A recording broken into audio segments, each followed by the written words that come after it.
Welcome back to another episode of the Family Album. I'm your host, AJ Tenari. And I'm Matt Glass. Last week, you heard our epic season-end ranking of our 2025 albums of the year. Potentially the most different our lists have ever been in that reoccurring tradition. I think so. Not a lot of repeats on the list for the both of us, which is pretty cool. Yeah, it's cool to see the different journeys we took throughout the year. Exactly. As we start this new fucking year. That we thank do. God.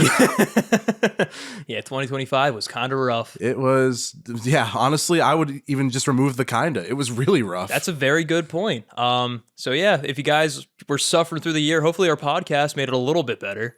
I know it helped me a lot, man. And for those who are just joining us now for this new year, welcome. Happy to have you. Exactly. For those of you who found us last year, thank you for giving a shit about us in general. For those of you who've been here from the beginning, thank you. That's true. That's true. And I guess with all that in mind, we do have a pretty big announcement as we hop into 2026 for the state of this podcast. So, family heads, it is with heavy hearts that we say we are hanging up our family heads.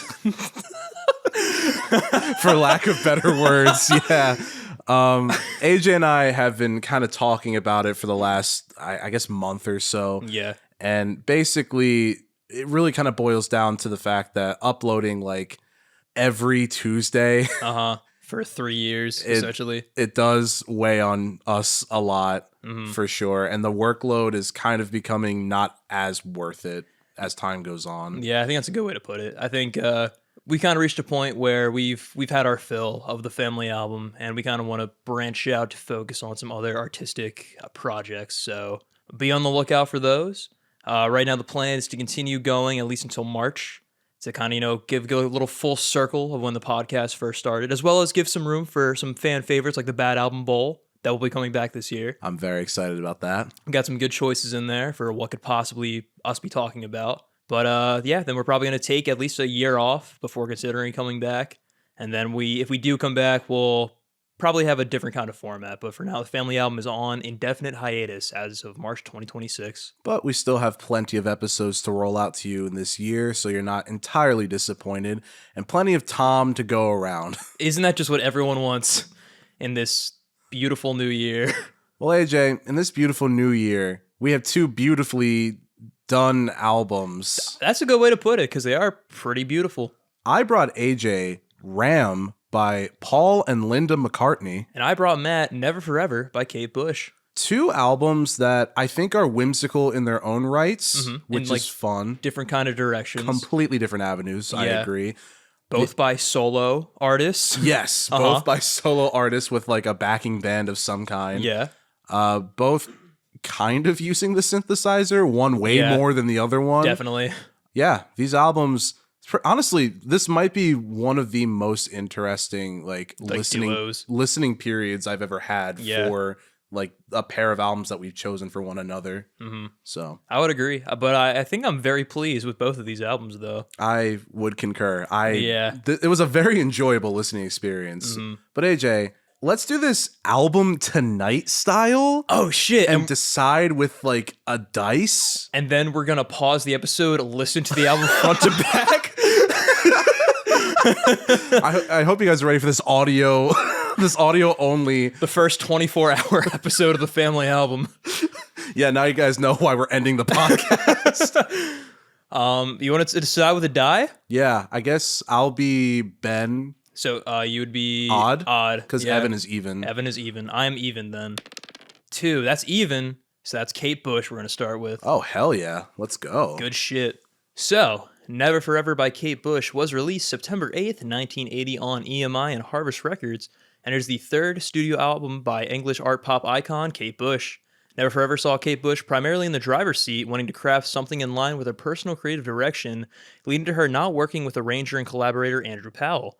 This allowed Kate Bush to experiment with more variety in terms of song concepts and musical stylings, resulting in her most diverse-sounding album release up to that point.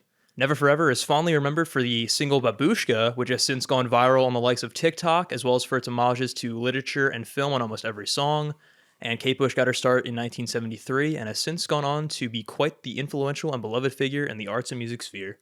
This might be one of the most, if not the most, unique album from 1980 I have ever heard in my life. I mean, there's a lot of cool stuff on here in terms of just like lyrical themes, like sonic arrangements, vocal stylings. Yeah.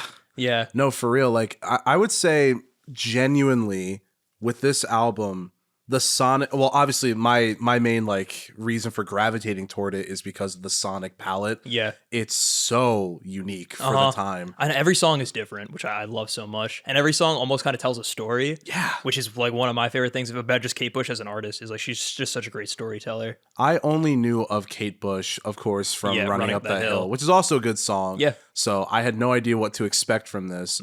I had heard this song and the penultimate track, TikTok trending. Was Army Dreamers a TikTok trend? Mm-hmm. Interesting. Okay. Yeah. I was like, oh shit. Well, would you look at that? Gotcha. So that was really cool in real time realizing that. But should we just hop right in? I'm really eager to talk about it. Hell yeah, man. Well, we'll start with the big single then, Babushka.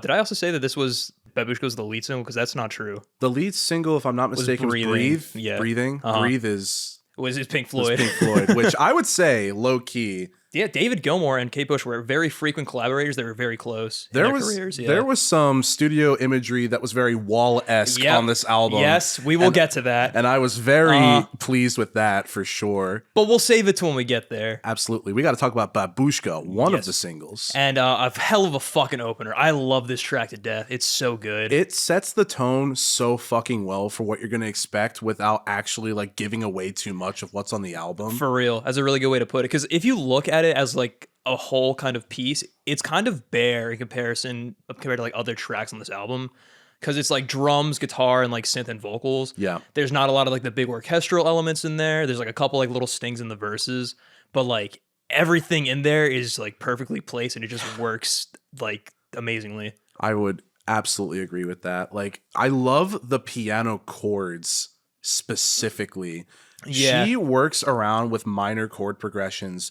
I think low-key at this time, probably like, I would say she was probably ahead of her time in that regard. Like, she really has a way of like writing these songs out chord progression wise, where I feel like she can really just have any theme on top of it and it doesn't feel like weird or out of place.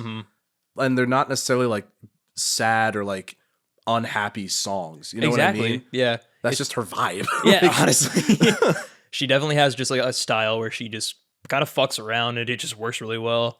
I love how this track starts off. It starts off like so ominous and cryptic with like just like the bare bones strings in there, as well as like the bass line is really fucking amazing on this track too. Bass line's nasty all across this album. I love her vocals. They're so haunting and passionate, as well as just the story of this track where this wife wants to test her husband's faith by like writing him a letter in the guise of another woman, and then is proven correct that he is unfaithful. But in the end, she still kind of has like a victory over him, because it's like, even as an old woman, I could still get you to fall in love with me, because like in this kind of persona I'm putting on as Babushka. Hey, I'm all yours.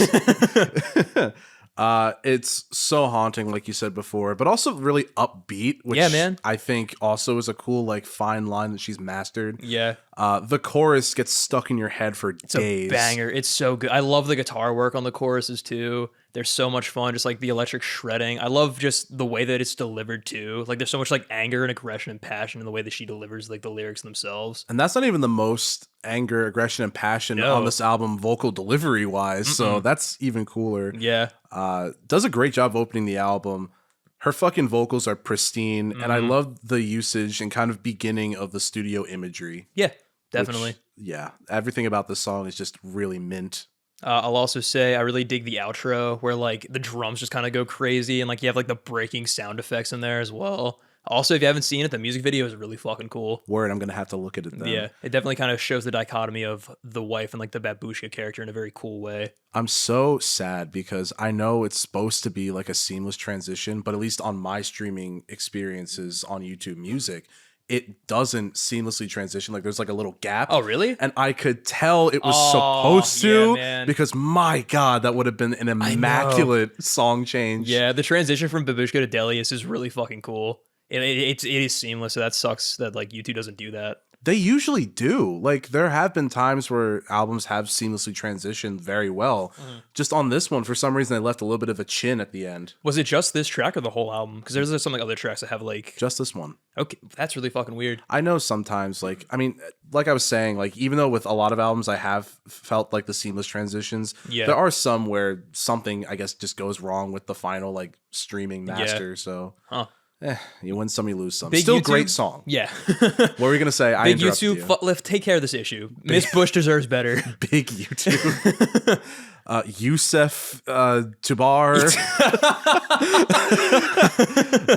We kind of mentioned the second track a little bit. So do you have anything else to say about this fucking banger, Babushka? It's like you say, it's a banger, and I love it a lot. But next up is Delius. I think it's a very awesome change up. Me too. And like you said, the transition is very nice. I really like how this track really meshes the synthetic instrumentals of like the 80s with like the more kind of like Eastern inspired instrumentals of like what makes this track like give it like its identity. The sitar-esque like string trills that happen really, in my opinion, make the track so unique.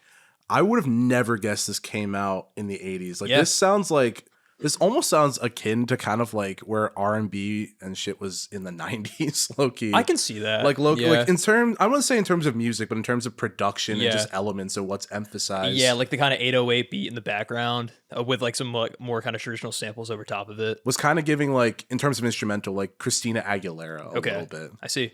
Specifically like kind of Genie in a Bottle-esque. You know what I mean? I mean, like, Delius is the Genie in the Bottle of the 80s. It's commonly compared. Hey, both iconic. I would probably choose this one over that one, though. I would agree. Can I just say, and I'm not saying this as a dig at all, the backing voice, it sounds like Homer Simpson, which is hilarious because that's the second time I've compared something to Homer Simpson in the last 2 months. That's a good point.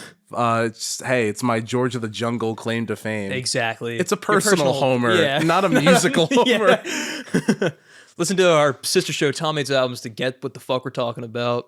But I like this track because it's like a nice kind of change up for Bush vocally, as she uses this more kind of like high pitch, like wispy kind of vocal delivery, which I guess like really kind of captures what the song concept is. It's kind of like an homage to Frederick Delius's compositions, which is pretty cool.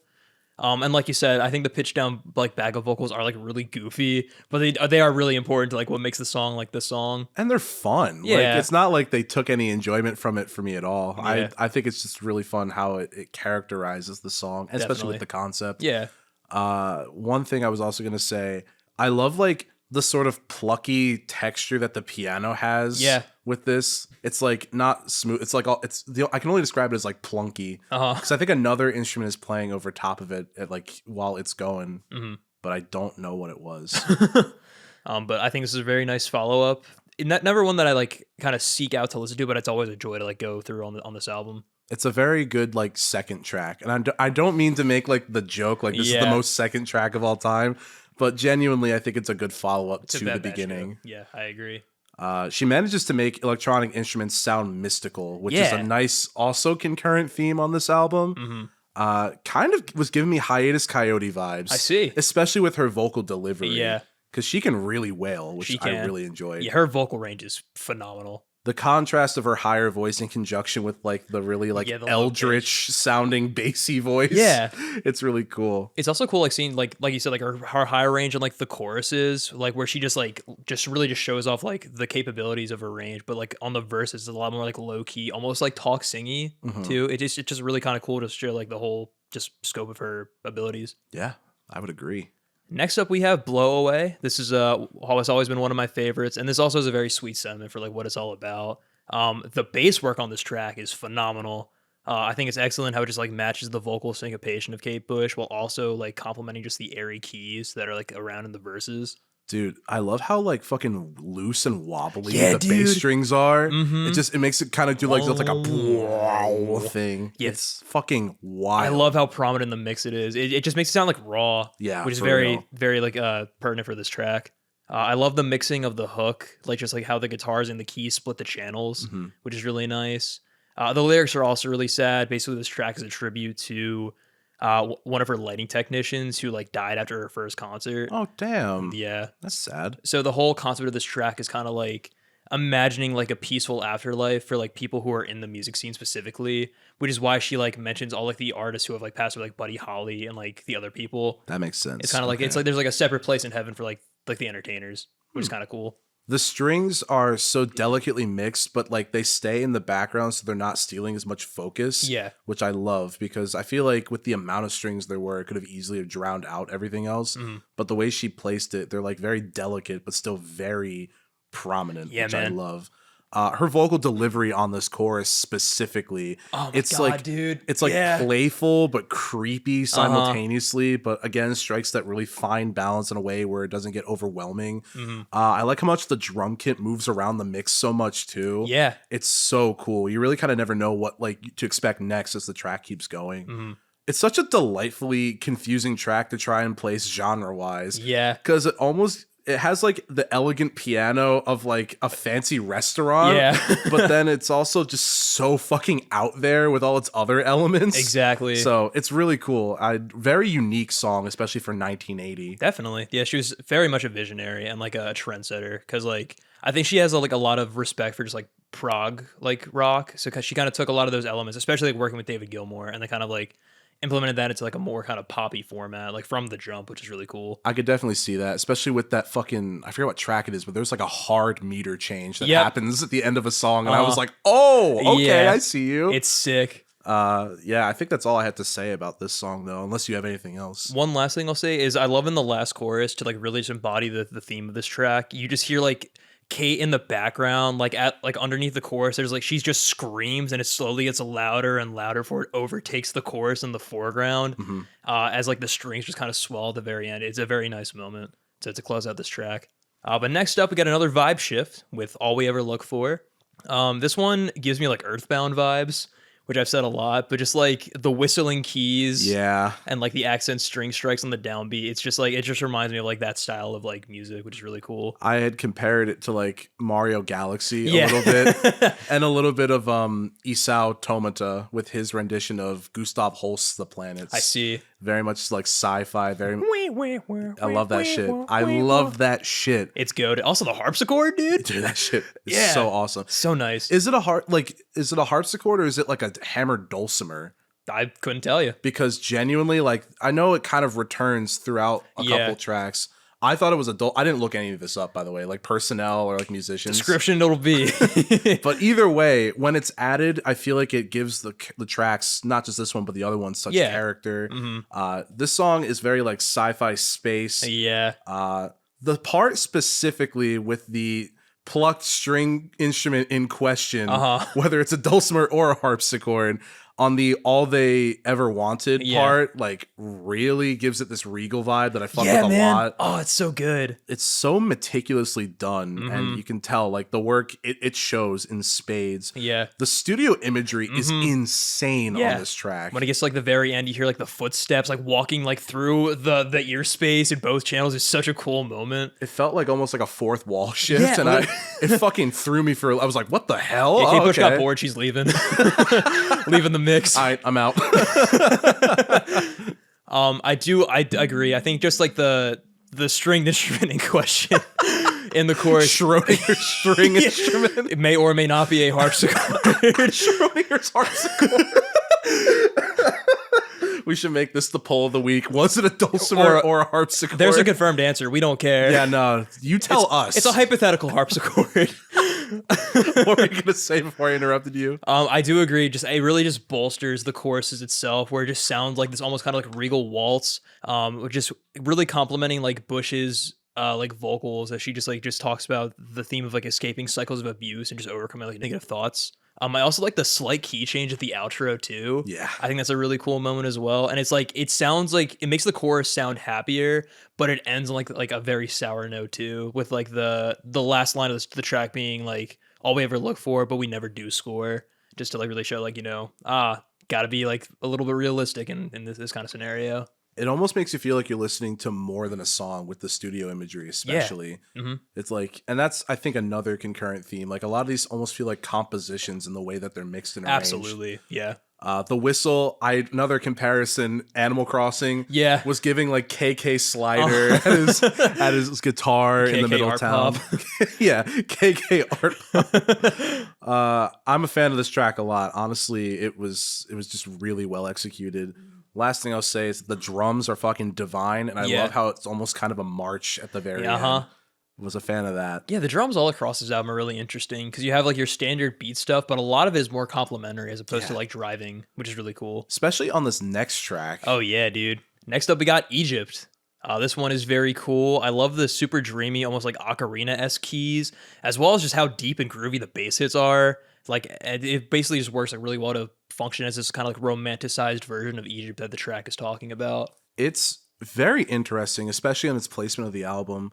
I like how they use the one synth to mimic the sound of the kawala flute. Yeah. Mm-hmm. Not koala as in like the animal. Kawala. Yes. I had to look it up. That's actually the animal's named after. Yeah. Oh man, now I'm gonna be very curious which one came first, the flute or the koala or the actual animal concept and name of the koala. The bass, going back to the song, like you mentioned, the bass is fucking holding it down while the percussion just keeps like the tempo. It's really cool. Mm-hmm. I love the usage of the synthesizers soloing on top of one another at one point in the song too. Dude, for real, like just like how much like sonic like differences there are on there. It really adds to just like the build up towards the very end. Like it sounds like halfway through like you're like trudging through a desert, just like the way the instruments just really like portray that concept. I also love the use of hand drums, like the cacophonous like backup vocals, the cymbal and the chime hits. It just like really comes together to fully encapsulate this concept. I also love the more involved drum break at the end where like the keys just like go the fuck off in the outro. That's such an awesome moment. This is the one with the meter change at the very end, right? Yeah. Was that okay? Let me guess. Was that 7? 7? I'm not too sure, but I think it is. I was trying to doing my best to count, and it's 7 was evenly matching up when I was counting to 7. So it was pretty sick, and I love how they just looped that like over and over. The way the bridge is with the vocals in one channel on every downbeat, and then the fucking like manic operatic vocals in the right channel, louder and louder. Dude, that shit really hits hard. It's rad. It's cool how different this track is from the rest of the tracks on the album, without it like straying away from the overall like sound of Kate Bush and the album. Definitely, like it still fits within the sonic profile. Yeah. Which I also have to commend her for. Is she still alive or did she die? Is, yeah. Okay, word. That's awesome. I think this is, like you said, this is a good track to kind of encapsulate how like Kate Bush had complete creative freedom on this album because like I mentioned with the history, a lot of what this album is like taking her style, tweaking it more to like what her vision for her music was while also paying homage to like the literary and media influences that inspired her. And like each track, it just really just shows like this idea that she had, it just like formulated into one. So even though everything does sound really different and lends itself to the concept, it is still at the very like end of the day, just it's Kate Bush's music, which is really cool. Speaking of really cool. Oh, dude, this is my favorite track on the album. The Wedding List is so fucking awesome. This song rips. I feel like this one is the most story that ever storied on Never Forever. I love this track to death. It's based off a movie called The Bride Wore Black. It's rad as fuck. It's basically about how on the narrator's wedding day, her husband is killed in a shootout. So she basically makes it her life's mission to get revenge by tracking down the person that killed him, who I believe was like a guest at the wedding, which is really cool. And it's like almost like this like Western kind of standoff vibe too in the pre-choruses. I'm not going to lie to you, as somebody who recently just watched Kill Bill, The Whole Bloody Affair for the first time, it was really just ringing in the same frequency of enjoyment. And I was like, this song fucking rips. And musically, it's also so good. Remarkable. Dude, I'm actually, from this episode, it's gotten me to learn this track on drums. It's so fucking fun. That's so cool. Yeah. I think I used to, Babushka was my favorite. I think The Wedding List is my favorite now. Like, this track is just so fucking goated. It's basically just female rage incarnate. Like, some of the lyrics go hard as fuck. Like, you've made a wake of our honeymoon is dope as hell. Yeah, that like, goes hard. I feel good in my revenge. I'm going to fill your head with lead. The electric guitar on the choruses is so goddamn good. I love the drums. Like, they're very driving in the verses and the choruses. And then they take a back seat to kind of do like this, like, build up tension with like the snare rolls, like the marching beat, as well as like the strings that swell up as the hi-hat like does the accents to lead into the choruses. God, it's just so well composed. I love this track. I love the way that, like I said before, it tells a story. I think Kate Bush's vocal performance on here is like, if not the best, like one of the best on this record. Yeah. The fucking slowdown section where it goes into this rather like haunting orchestral moment with the strings and the piano all somber and rather like, I don't know. The little harmonica sting that comes into the I didn't write about that. Yeah, that shit was awesome. The piano is great, but like the moments where the piano is exposed a little bit because it's kind of buried underneath the piano a little bit. Yeah. Like in the very beginning, especially, I was just like, oh, okay, I fucking see you. I see where you're going with this. Incredibly dope song. I love when the tempo speeds up as it goes into the chorus. And her fucking delivery of "I'll put him on the wedding list." It's surprisingly funky. I really fucked with this track a lot. It rocks. I love the outro too. The way she just absolutely wails as the song continues again. I shot him. I feel like, okay, this might be kind of a stretch. A lot of these songs would make really good like story arc moments in a D&D campaign. Oh, for real, dude. Could you imagine? Oh my God, fucking like a wedding guest list. Yeah. Like, your characters attend like a wedding, but then like the guest gets like shot. That's like pertinent to like one of the characters or something. Oh my gosh. And then like the wedding list, it's like the royal family, but the royal family sending people off to war. So it's like the army. Oh wait, this could actually be really fun. We'll report back. We start our new D&D podcast. You know, Tom keeps talking about doing that, and low key, like if I had the time, I would. It'd be totally fun. Do that. Yeah, but I think we got to get better as players and DMs to do that. That's true. Yeah, that's true. That's true. But the wedding list, fucks. Banger. I fucking love this track so much. I also love the very end. Like one last thing I'll say with the lyrics where. It's a really tragic ending for this whole story where like she finally gets her revenge on the dude and then she like kills herself. Yeah. Because it's like, well, like I can't live like with him now, so I'll just go find him in the afterlife. And then you find out that she was also pregnant with this child at the very end. So it's like, God damn. Yeah, that did hit me hard. I remember when I listened to it at first. Yeah. But then the music is just fucking going the fuck off in the background, which is so fucking awesome. Oh man, it's like that thing we mentioned during family meeting. When's like an appropriate time to be sad and shake ass? Exactly. Wedding list and Joey Valence embrace hyper youth. Yeah, this really is the hyper youth of 1980. Oh man, shall we continue? Yes, because this track also fucks. This might be, I would say Babushka, like right now, is my favorite track because I mean, like, come on, it's so fucking good. This track is like right underneath that for me. Yeah, violin is a lot of fucking fun. Was not expecting just a straight ahead rock power anthem, like at this stage in the album, especially. Exactly. It sounds like it was written by the Cars. Which is fucking wild. Yeah, I can see that. I was getting kind of like some similar, like Just What I Needed-esque sort of. Especially with her delivery, too. Yes. It's almost I was like... gonna say, it's almost like Rick Ocasek. Yeah, there's also like a lot of punk influence on this track, which is so cool for a track that is heavily like utilizes the violin as like its like key like hook. It's so fucking rad. It's so interesting, too, the way that they don't really put any effects on the violin. Yeah. They just kind of let it wail and screech, like just by itself, raw audio, but it doesn't feel like it's out of place at all. No. It's so cool. Like, because I feel like it even doesn't even like hit the notes like just right most of the time. It kind of like it creaks up a little bit, but it works. It's so cool and scratchy, but in like the best possible way. For real. It sounds just raw as hell. I love her vocal delivery. It's like very glam inspired. It's insane. And how she just fucking screams on the choruses. Oh yeah. I also like how this track is literally just an homage to the violin as an instrument. Yeah. like what a concept. Like, dude, the fucking violin. It rocks. Let me show you why. Let me show you how much this Stradivarius rocks with this other Stradivarius. Strat meets Strat, guys. Exactly. Stradivarius, Stratocaster. Yeah. It's a good strategy. This is the content that you'll be missing in a year, family heads. The guitar solo is also goated, dude.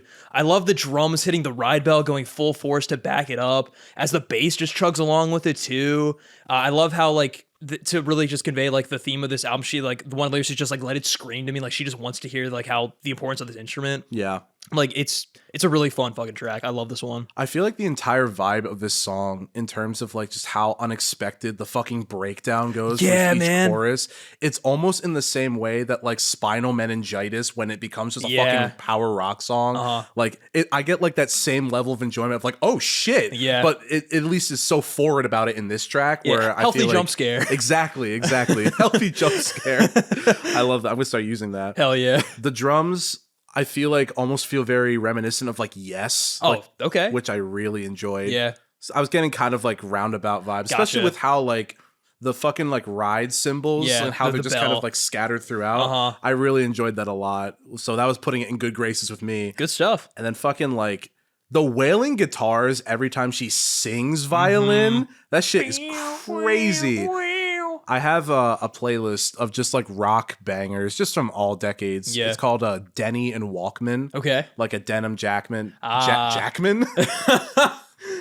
The unsold brother of Hugh Jackman. Yeah, Denny Jackman. Denny Jackman. Yeah, he's not an actor that you would expect. He's a different kind of actor. Like a denim jacket and then like a Walkman, but it sounds like two guys. So it's just like I don't know. I like to imagine it's like a rock duo almost, and that's what just the whole playlist is, just like rock bangers. And I added this onto it. Very nice. Which is fucking awesome. I was not expecting it at all in this point in the album. Yeah, it comes out of nowhere, but like its placement is really nice, especially for where it comes like after and before. Yeah. Because I'll say this next track is probably my least favorite on the album. I could see why. Yeah, The Infant Kiss. The song concept on this one is really fucking weird. I only caught like some of the lyrics, but like I remember kind of being like, I hope this isn't what I think it is. So it's not her personal opinions. It's based off actually a movie, which is based off a book, and they're both like of the horror genre. Okay. Where the narrator is haunted by a baby who has been possessed by a grown man. Ew. Yeah. It's based off a movie called The Innocents, which is based off the book The Turn of the Screw. Okay. So basically it's like she is haunted by this ghost who possibly may be her past lover, or is just some random creep who has just possessed a baby. Because like the song kind of goes about like there are some strange lyrics in here where it's like I've never like fallen in love with like a little boy before. Yeah. It's very awkward. It's very strange. I feel like it's an interesting concept, but I don't feel like it really leans into the horror of like what it's based off too much, because it feels like a little too genuine. I see what you're saying. Yeah. I wasn't really paying attention to the lyrics that much. I think musically it's very much okay. Yeah. But with that in mind, it's like it would have been cooler if she maybe kind of made it like a little more haunting and disturbing, as opposed to like more like, I guess, direct. Yeah, less direct. It's somehow direct, but not as like clear of like the intentions of what you're supposed to take away from it. Yeah. I think a lot of her music in many different ways, whether it's like lyrically or genre wise or whatever, there is kind of this like nice ambiguity of like not being able to properly place it in terms of like defining what it is. Mm-hmm. So I can see from that perspective like how she would just be like, oh, let's just write a song about this whatever movie that I like. Yeah. But I think definitely, especially given the explanation you just gave me, that would have helped a little bit, you know? It's like, this is a song that if you don't know, it's kind of like, ooh, like a tug of the collar moment. Hopefully nobody is just like, yeah, I love Never Forever. I'm in it for Infant Kiss. Infant Kiss is my favorite song, dude. Dude, Lyle, get the fuck out of here. Jesus Christ. Listen to other music. But like you said, like the instrumentals are at least a little more, I don't want to say forgiving, but like are the highlight, I would say. Like I like the piano work, and her vocal delivery is like pretty like unique. It kind of fits the tone of the track, where they're a lot more like delicate and like contemplating. Also like how much vibrato she uses on this track as well. Yeah, for sure. That's a very cool moment. But yeah, Infant Kiss is not a favorite. I can see why, especially everything else on this album is just so good. So I could, even just from comparing it to the rest of the track list, I could very much see why, themes aside. Exactly. And coming off of fucking violin too. It's a very difficult song to follow up, not gonna lie. Mm-hmm. What I was gonna say was like, I love the way the lower strings do a lot more of like the da da da da da da kind of like tremoring and like really tight bowing. it's so like I feel like it adds like a lot of like nice EQ levels in a way. Definitely. Just as a nice contrast to the other strings that are very like light and airy. Mm-hmm. There's a lot of hands happening. I'm realizing as I'm saying this to you, AJ. It's okay. We're passionate, man. You guys can't see it, but like my hand just like did its own thing for like 3 minutes. It's getting tired, and that's why I'm acknowledging it. If you could see it right now, what my hands are doing. Wait a sec. Pause. Denny, get out of here. What other thing was I going to say about this track? The way the strings just generally weave throughout the track makes us feel so like dark and twisted, which I guess that's good. Yeah. Given the song's like concept. It's a delightfully weird composition as I phrased it. Then the ending part where it just harmonizes on those like last two notes is pretty chilling. I'm not going to lie. One of her fans did like a fan edit of the song where they put it underneath like clips of the movie. Okay. And like I think that might be the way to go because Kate Bush literally said like these are the scenes I had in mind like when I wrote this song. Oh, okay. So like that's kind of like I guess the full complete vision of like what this track's all about. If you find that, send it to me or link it in the description. I'll do that instead. There we go.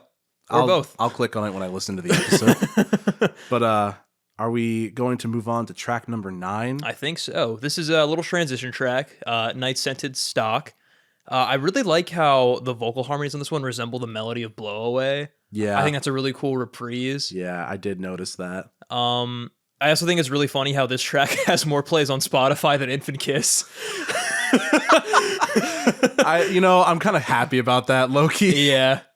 But it's a very nice transition track as it leads into like one of her most like well-known songs. So it's fine for what it is, but nothing like too crazy. I think it's cool how haunting it is. The amount of variety you'll get in this album, just generally, I had noted here is like so wild because an all vocals like like acapella track. I usually don't like acapella, as we've proven on this show. So the fact that we are here and they only did it one time, hint, hint. That's definitely that definitely was a really cool pacing choice for sure. Also, her harmonies are like so intricate and complex. Yeah, man. They're like clustering on top of one another and like very suspended. So there's no like satisfaction of a final like straight up triad, which I really enjoyed. Just kind of keeps things in suspense, especially to go into like the next track, which is pretty interesting. Shall we hop into it then? I think so. Next up, we have Army Dreamers, which is probably the second biggest, actually second or third, because there's a couple big tracks on this album.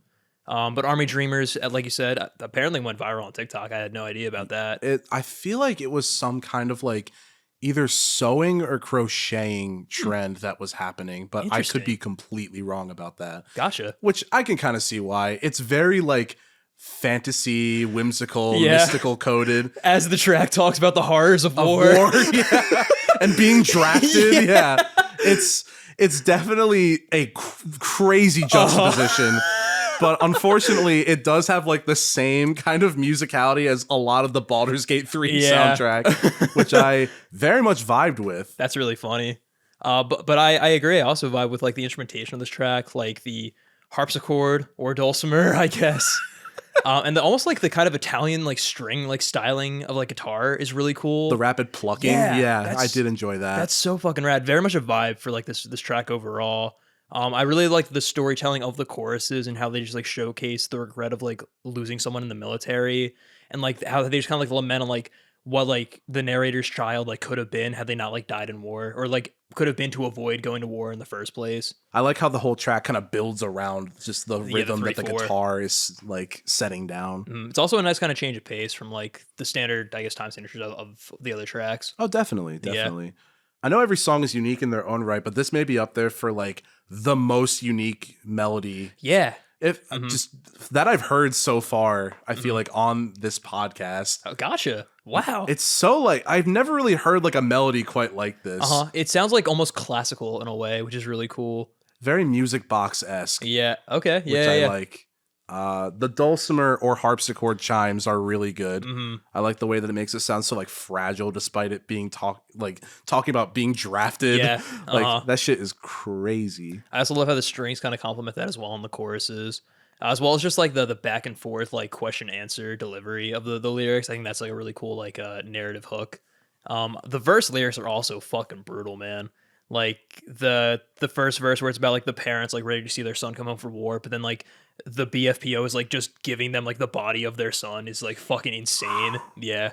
I also like there's this motif that is kind of like a bit of like a percussive backbeat where like every so often there's like this like clicking sound where I don't know if it's like a door locking or like a gun loading. Oof. But it like adds to like just the overall concept of the track where it's just like it's very like it's not super prominent but it's very present like whenever it pops up. That injunction with the army general shouting like in the background. Exactly. Yeah. It definitely adds this sort of like eerie vibe here. Mm-hmm. But at the same time, it's like, how eerie can it be? This is just real life. Exactly. I know. So I think definitely having this at like close to the end of the album, really interesting choice to kind of keep you on your toes. For real, because both of these tracks, like this one and the next one, which is the closer, are just about the horrors of war. Yeah. In like different kind of avenues, but like it was very pertinent then and it's still relevant now. Oh, without a doubt. Yeah. I'd say like almost, especially in today's times, it's pretty relevant, pretty easy to relate to for many, unfortunately. Well, with that, shall we hop into the closer? Definitely. This is Breathing, the lead single of the album, which I think is a very bold choice. But I think it was the right one for a time of like anxiety and like turmoil, like during the Cold War. Having this be like the big thing in like Kate Bush's like new step in her career, being like, "Hey, this shit sucks." Yeah, it's very interesting too, considering like she chose the first track and then the final two tracks as her singles. Yes. So the fact that like, because these songs definitely have like a lot to digest by themselves. So the idea that like she did that, like the two bookends of the album while having like all the shit in between. She's like, you ain't seen nothing yet, kid. You know? Like, yeah. It's so cool the way that she did that. This track is also really awesome. Like it's ominous, but in like the best possible way. The piano really just like shines here. It does a lot of heavy lifting in the beginning. Definitely. I love how much reverb and echo the drums have, despite not being at like the forefront of the mix's attention. I didn't finish my sentence. My bad. She has this way of stretching her vocals on this track from phrase to phrase that makes the song feel like almost unpredictable and like never ending, as like she'll end like the verse and kind of like, I gotta like the next chorus or whatever. I really enjoyed that a lot.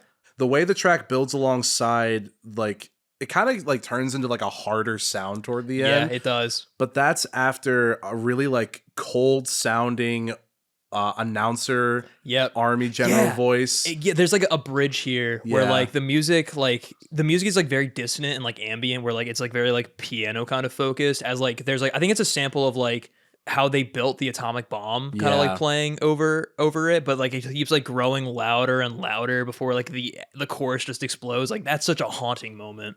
Because it's so real, no matter how much you try to just drown out the sounds of war, no matter how far away you are. Yeah. It's a plague, essentially. It's like, it's a terrible, terrible plight on many people. Exactly. So in a way, it's almost like you can't drown it out, because one way or another, it'll reach you in a way that you won't be able to like escape, but you won't be ready for it. Which I think is a very heavy kind of theme to have at the end of an album, and as a lead single. Oh yeah, so, dude. But I commend her because it's really well executed. Yeah, she had shit to say, and she said it perfectly. And I also think how like it's very ironic that a track called "Breathing" is so suffocating. Yes, which is like brilliant. Also, the concept for this track is also very out there, but it is like very leaning into like the war themes. It's basically about. It's from the point of view of a fetus, like inside like their mother's womb. Gotcha. Who is also a smoker, and they're living in like a post-apocalyptic like nuclear wasteland, essentially. Basically, just kind of like fearing for their life, essentially. Like it's like I live in hell, and like I'm trying to breathe, I'm trying to live, but all the outside factors around me are like making it so I probably will not survive. Yeah, that's heavy. But very well executed. For real. This one also felt very akin to just the overall vibe and themes of The Wall. Exactly. This is the big one. Which I did not know that she worked or knew David Gilmour. Yeah. So that explains a lot about just the general tone of this album. Yeah. But it's cool though. This track was a really good closer. It definitely like it'll throw you for a loop for a little bit, but not in like a way that feels jarring or like it doesn't fit. Because I feel like again, it still fits her vibe totally at the same time. Yeah, I would agree. I think for like some musical moments that I really like, I love just the choruses. Like they are very hooky. Yes. Like the out, in, out, in. I love the subtle guitar accents as well as the guitar wailing at the very end of the outro with the backup vocals just constantly asking like, what are we going to do? Is just such a powerful moment. It basically acts like a cry for help, essentially. I love the bass lines as well, just like the somber pianos. Basically, these kind of like dualities, like hope and despair, that's like transmitted through like all the different instruments is really cool. This is probably like the biggest like kind of like composition-esque track. Yeah, but it's the perfect finale for this album. I would agree. I love when like the music finally lets loose and it has this enormous release before ending on like the most minimal bassy synth of all time. Yeah, it just, I don't know, as it holds that silence for like a few seconds too. Yeah, it was haunting. Yeah, this album is beautifully haunting. I would agree. And if that ain't art pop, I don't know what is. But with that, Matt, what did you think of Never Forever by Kate Bush? Ooh, honestly, I had heard a few different Kate Bush tracks like prior to this. I have heard Babushka prior to this. I heard Army Dreamers through TikTok. Oh, To Be in Love was another one that I had also, I think, listened to at one point. And I remember being like, this is pretty rad. Yeah. And then, of course, Running Up That Hill, you kind of can't escape that, even if you haven't seen Stranger Things. I've never listened to a full Kate Bush project prior to this. Yeah. And I'm not going to lie, I bumped this album like 3 or 4 times. Good stuff, man. Like at work, at home. Like it's got a lot of really great moments on here. I love how just well thought out and complete like 95% of the songs are. The little like 5% is going to go to Infant Kiss. Yeah. Only because I feel like I maybe seeing the AMV type beat that you were talking about. My Kate Bush AMV. That definitely exists. Yeah. Because I mean her music was Tumblr core before Tumblr core, low key, but like done right, I would say. I can see that. Yeah. You know what I mean? But no, like it's a really well-rounded album. Yeah. Musically, just every track has something that will either make you delightfully clutch your pearls or just be like, or fucking headbang along with. Violin fucking threw me for a loop. I was so into that track. I love just the lyrical content on this. Yeah. And I think if you can't find anything else to enjoy about this album, you got to marvel at Kate Bush's just vocal performance. For real. Yeah. Because she somehow, amidst every other amazing thing on this album, in my opinion, is like the highlight of this entire record. Of course. Yeah. I'm willing to give this like a solid A tier. Hell yeah, it's man. really good. Excellent. And I would say this might be like my favorite of the albums you brought on. Really? For this season. Gotcha, dude. It's very well done, and I'm going to listen to this in full again, like without a doubt. Hell yeah, man. So thank you for bringing it to me. No problem. I'm happy to hear that. So Kate Bush is like one of my favorite artists of all time. So I'm happy I finally got the chance to talk about her on this season. There was a part of me that was kind of wondering if maybe we should give this to Tom. I did have that thought. I was thinking of bringing on Hounds of Love, the album with Running Up That Hill on here. That makes sense. But then I was like, well, Tom's not going to like it. I want to talk about music that I like in a positive way. That's true. Hey, at least we did that first. Exactly. You know what I mean? Yeah. So maybe if we wanted to, we could bring on this one. Because I think Babushka is pretty popular. Yeah. Hey, we got to bring on Portishead for Tom at some point. We literally have to. I really want to, not going to lie. But anyway, I'll let you get into your final thoughts. It's all good. So I initially got into Kate Bush, like I said, through the Mike the Snare Deep Discog dive. And like one of the recommendations was like, of course, Hounds of Love. Like, check that one out. That's like the big album. And like I liked it, but it didn't really quite click with me.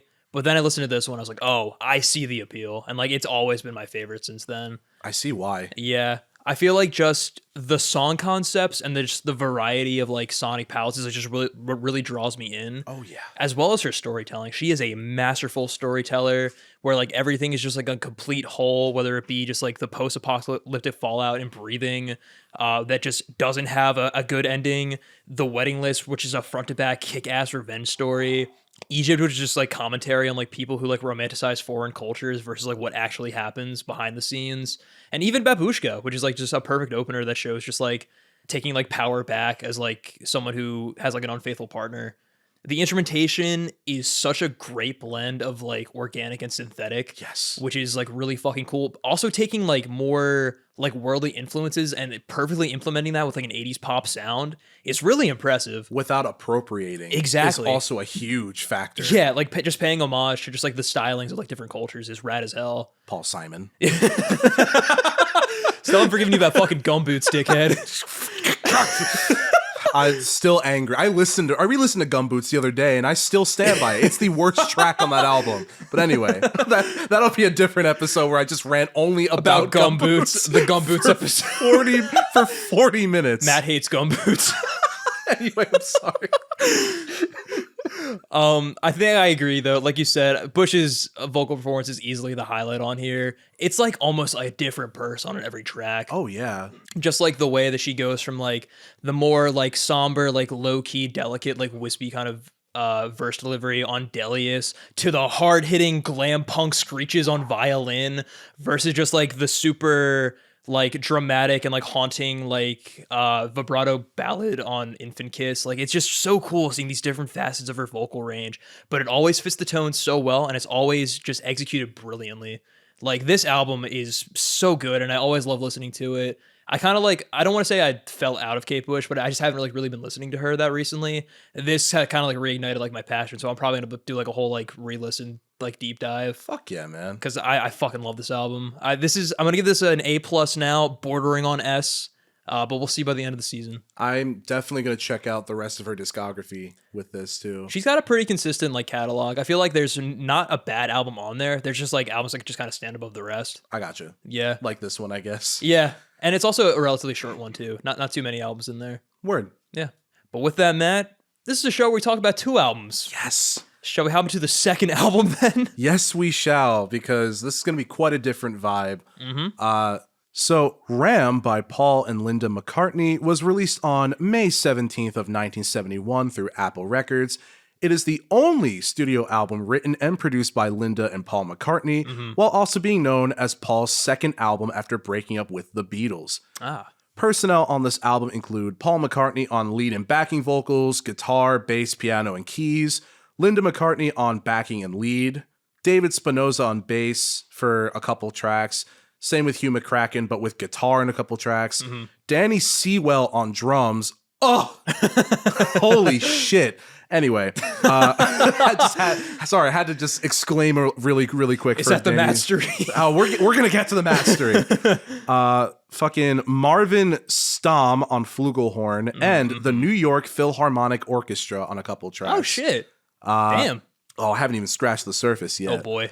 Many consider this album to be almost a form of escapism and confidence within a new life for Paul McCartney. Tensions were high with the other members of the Beatles at the time due to legal disputes, as well as what seemed to be public friction with John on a more deep and personal level.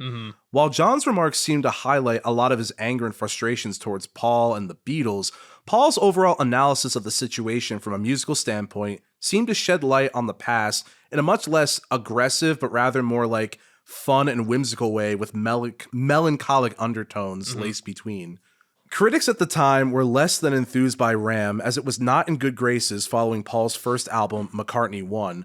Reviews painted it with words such as inconsequential, boring, mediocre, and even that it was beneath Paul's musical prowess, with John even referring to it as Muzak to my ears. Jesus Christ, dude. I would also, at this time, because I have a note to mention Ringo, Ringo is so funny because he was like, Paul doesn't have a single good track on this album. It's like, bitch, you don't have a single good track on any of your albums.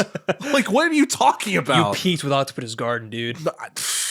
Hey, that's controversial, but I don't disagree with that. Hey, thanks, man. Critics later on, however, hold the album in a much more positive light, with many regarding this album as almost ahead of its time with predicting the general direction of indie music, like where it would go, as well as just another staple in what kind of music Paul would go for throughout his career. Yeah, definitely. However, it seems no matter how much praise the album gets in retrospect, it's still consistently haunted by old reviews and diehard fans of the Beatles alike, though few in number. I see. The main question with this that I find circulating this album is, would this album be worth listening to if the singer weren't in one of the most commercially successful bands of all time? Because that was the argument that I was seeing a lot of like some people like now, but a lot of people back then kind of saying about Ram generally. Like, oh, this is just like gobbledygook of Paul McCartney or whatever the fuck. It's considered almost like a new classic to many, but to many others at the time, they said that as a songwriter, it was way below Paul's capabilities. But that's the end of my main history. Yeah. Do you have any like personal opinions on those questions that they're asking? I think we can get to that like track by track, Cool. but a little bit of Mastery, if you'll indulge me. Of course. I avoided this album like the plague. Okay. As a Beatles fan, I don't really know why. It's an orange cover, man. I don't want to fucking listen to that album. I hate orange. What the fuck is that album cover? What good album covers are orange? Don't say Channel Orange by Frank Ocean. That's the only contender. Flower Boy? This. No. Yeah, well, this shade of orange specifically, and also the weird like fucking, I don't even know. It looks like the design on it is just weird. They're like arts and crafts like font. Yeah, and while like a real photo of Paul McCartney is just like cropped out of it. So there's like, if I'm being honest with you, the color palette for some reason for me just never sat right. So I was like, I'm just not even gonna listen to this. Plus, not for nothing, like I tried getting into Beatles solo works. The only Beatle at the time, around my time when I started really liking the Beatles, was John Lennon. I got into like his solo work, and I was like, oh, I really like his stuff with "Gimme Some Truth" and all that shit. And then I was like, wow, he's a cool freedom fighter guy, guys. And then I found out he was a fucking awful person. He's never done anything wrong. He's never done anything wrong. He loves his wife. I found out that his wives. He loves his wives. I was like, oh man, he's really cool. And then I found out the history later and went, yikes, I'm never listening to him again. So I guess I was kind of fearful that like the other Beatles kind of had similar like pasts or whatever. So I just kind of avoided their solo shit. I see. The only one who really comes close is probably George. Yeah. A little bit. He just really liked to sleep around a lot, even with Ringo's wife. Oh, wow. So, yikes. Hey, they were still friends. So, you know, let bygones be bygones, I guess. But, Ringons be Ringon. Ringons be. But, I had seen a few video essays in the last, like, 8 months or so pop up on my algorithm on YouTube of how Ram was a masterpiece. And I went, with that cover? Fuck that. So on a whim one night, I was feeling kind of down and I was like, oh, for shits and gigs, let's put on Ram. Yeah. And I shit you not, that was the night I literally told AJ, like, I had Dummy by Portishead as like the album I wanted to talk about. I listened to this once and went, oh no, we're talking about this album. I need to talk about this album. This is a recent development. Yeah. Wow. I did not listen to this until like a month ago. Gotcha. And I straight up I fell in love right away. Genuinely. It's a really fun album. Yeah. And I think like those critics that were saying that this shit sucked, I'm like, are you serious? Yeah, they were just kind of up their own ass and just like salty the Beatles were gone. No, for real. Yeah. It's so mind-blowing to me still that Ringo is just like, it's not a good song on this record. Have you heard Ringo the Fourth? Like, dog, what are you talking about? His Ringo's only hit, it's fucking... Is the Haze Hat Man MS Paint painting? Oh, man. But I do love this record a lot. So much so that I'm going to be going a bit off the cuff. But oh, gotcha. I've been listening to this a lot, like at work, and it's kind of just been a mood booster for me. So that's valid. This is a very wholesome album to listen to, so I could definitely see that. Definitely. And I could definitely see the argument of this being like in a form of escapism. Yeah. By kind of leaning into like his life with his family. Exactly. And stuff like that. Yeah, because like being in the fucking public eye for like all that time, just having like a moment to just like be at peace and like kind of your own little isolation, you can guys hear like the happiness in like a lot of these tracks, which is cool, as well as some of the more like, I guess, dour opinions on like his past band. Not only that, but there's like a vein of truth to like why this album is called Ram and stuff like that. Because after the Beatles, Linda, and his adopted daughter through Linda, Heather McCartney, they all lived on a farm. That's in like what, Scotland or Ireland or something? Something like that, yeah. So that ram is like one of their rams. That's the iconic McCartney ram. The second album that's colloquially known as Ram that we reviewed on this podcast. That's right. Which is interesting. Yeah. But if I had a nickel. If I had a nickel. But shall we ram on into this track list? Amen, brother. Too Many People is the title track. Not title track. Too Many People is the first track. The opener, yes. The opener. This song definitely grew on me a bit. I wasn't entirely large on it when I first started listening, but over time, it kind of like you know, it had that sort of like Abbey Road-esque like sound, Yeah. but like different. Yeah. So obviously I was drawn to it at least a little bit, but I find myself singing the too many people. Yeah. Da, da, da, da, da. I really like the guitars on this track, especially. I think it just like, in a way, even though it is like made from a long time ago, Yeah. it's still kind of timeless in that Beatles chic in a way. For real. Which I'm going to try my best to not compare this to a Beatles record.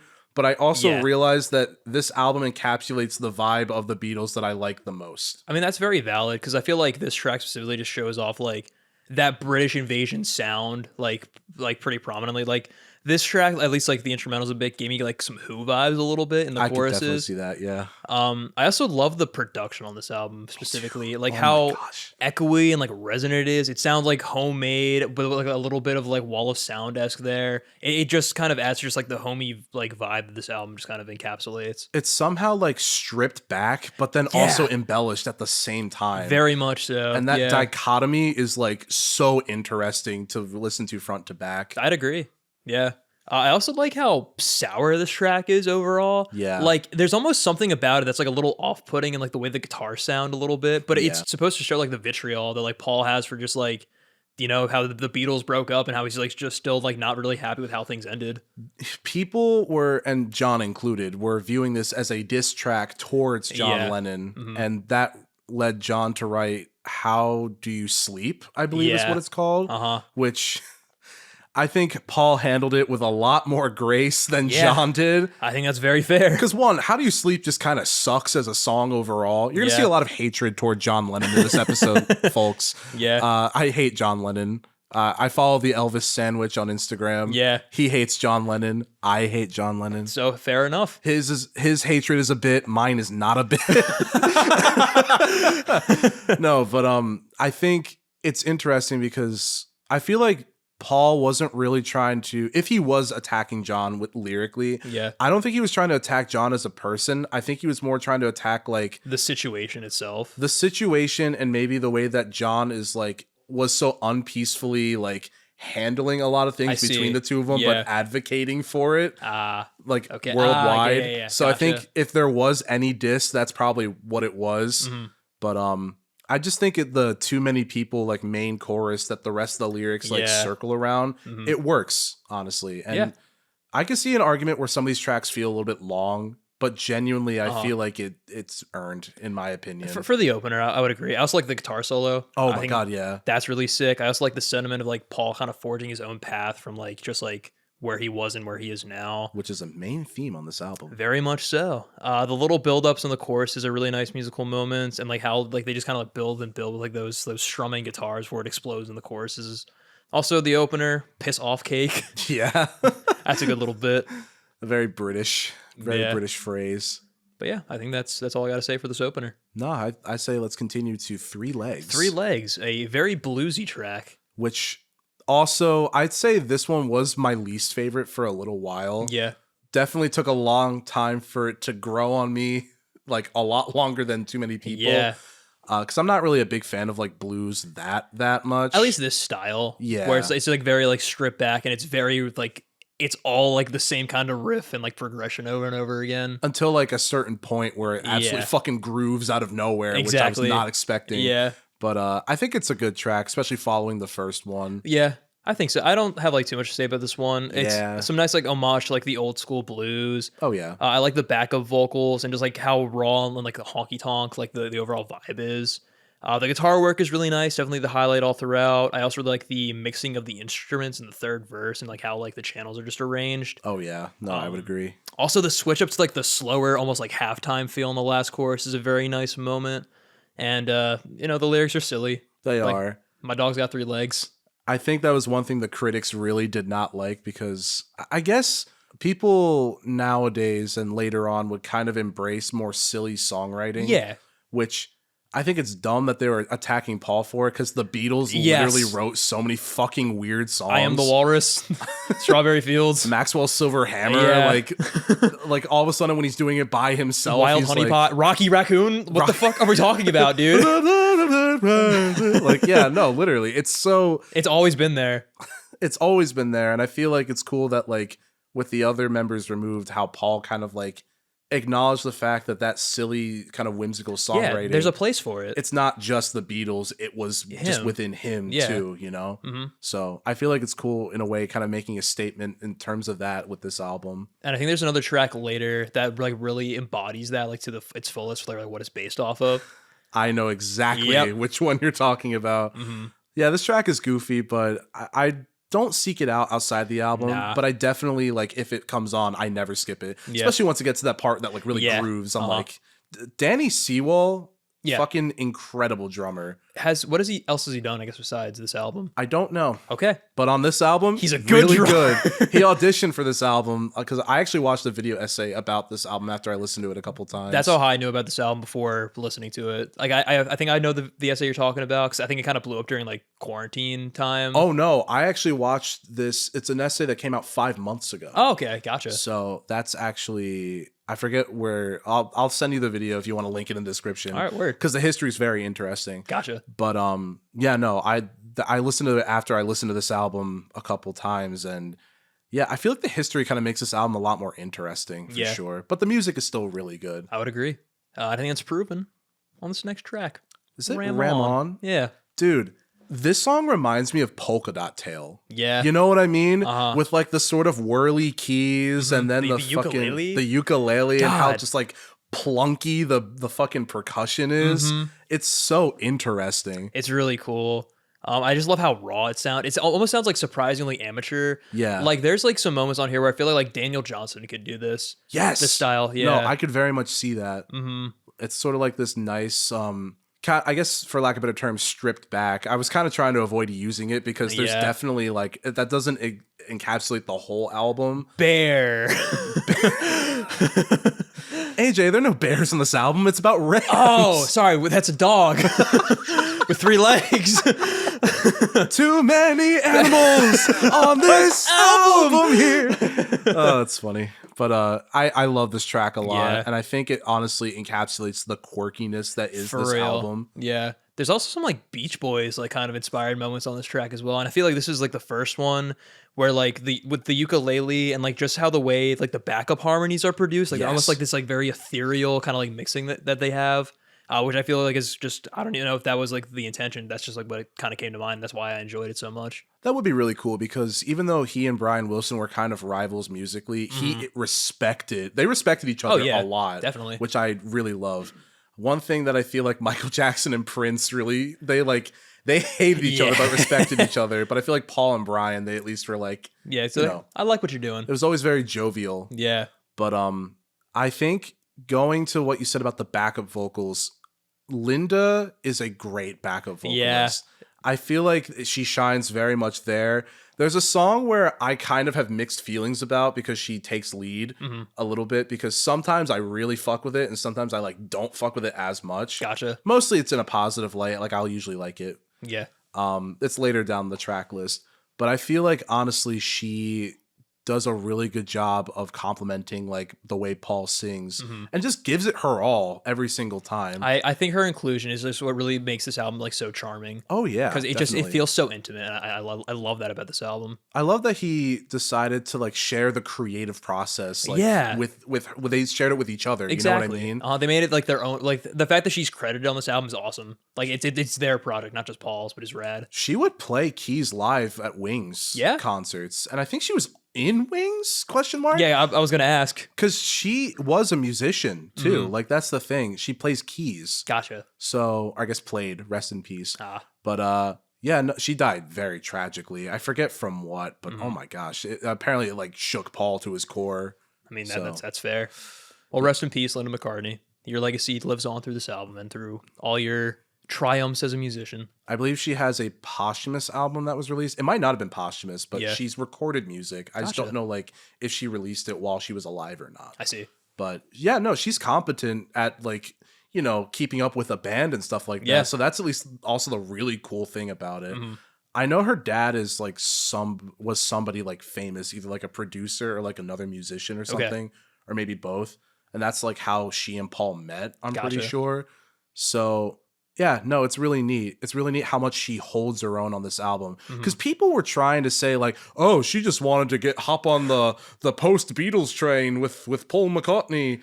Like, you mean his wife? Like, yeah, that he's trying to just share this experience. Yeah, my clout chasing wife wants to be on my album. Yeah, my clout chasing musician wife wants to collab with me. Is that so bad? That old ball and chain, that fucking, they might be giants. Seeking out my glory and my riches. Ha-cha, am I right? Yeah, people are fucking stupid. They really were. Like, that, I feel like a lot of those reviews really, that's where it was. They kind of just didn't want to overtly say like, oh, we hate this album because we hate women. Yeah. But I feel like low-key, that is the quiet part they're trying to say out loud. They gotta find a reason to say like why it's bad.